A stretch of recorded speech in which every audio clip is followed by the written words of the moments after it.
संभाजी भिडेंनी महिलांबद्दल वादग्रस्त बोलू नये, अन्यथा त्यांच्या मिशा कापल्या जातील असा इशारा वर्ल्ड ऑफ वुमन्स महिला संघटनेचे अध्यक्षा विद्या लोलगे यांनी दिलाय। वटसावित्रीच्या पूजेला ड्रेस घातलेल्या महिलांनी जाऊ नये, फक्त साडी घातलेल्या महिलांनी जावं असं भिडे म्हणाले होते।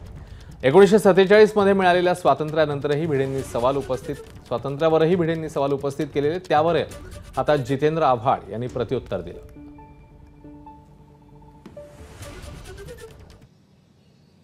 वटसावित्रीच्या पूजेला नट्याने जाऊ नये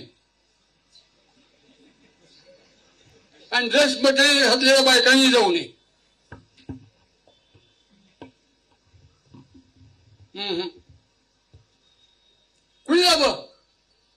कुणी जावं कधीतरी ते म्हणतात की विधवा महिलांनी कुंकू लावू नये।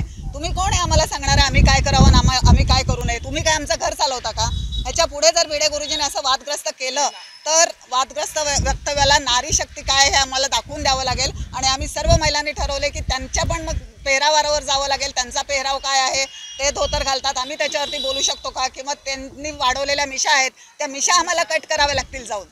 हे दळभद्र स्वातंत्र्य जमत नाही, आम्हाला स्वातंत्र्य हिंदी स्वातंत्र्य पाहिजे। जग जरी तिरंगा फडकून हे करत असेल करत, घटनेने सांगितलंय सगळ्या गावाबरोबर गाडव व्हावं लागतंय, आपण त्याच्यात सहभागी होऊ।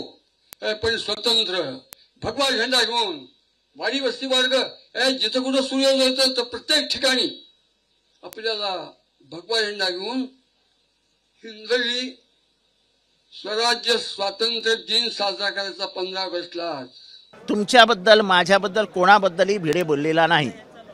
भिडे बोललाय तो ह्या देशाच्या स्वातंत्र्याबद्दल। हे स्वातंत्र्य हणगं आहे असं महाराष्ट्रातल्या कुठल्या माणसाला वाटतं? अरे करोडो लोकांनी योगदान दिलंय, त्याच्यात बलिदान दिलंय, घरं उधळली आहेत, तेव्हा कुठे आपण इथे शांतपणाने बसलो आहोत? त्यांच्या त्यागाला हणगं म्हणणं, त्याला निरर्थक ठरवणं, याने काय केलंय देशासाठी? 10वी नापास असलेला माणूस खोट्या डिग्र्या म्हणून काहीतरी कुठलं जे कोर्स कधी झालेच नाही त्याची फर्स्ट क्लास त्याची डिग्री दाखवायची। काय बोलायचं यार, काय बोलायचं?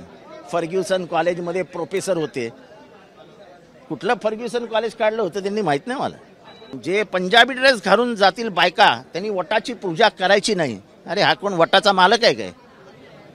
का वरनं देव आलाय?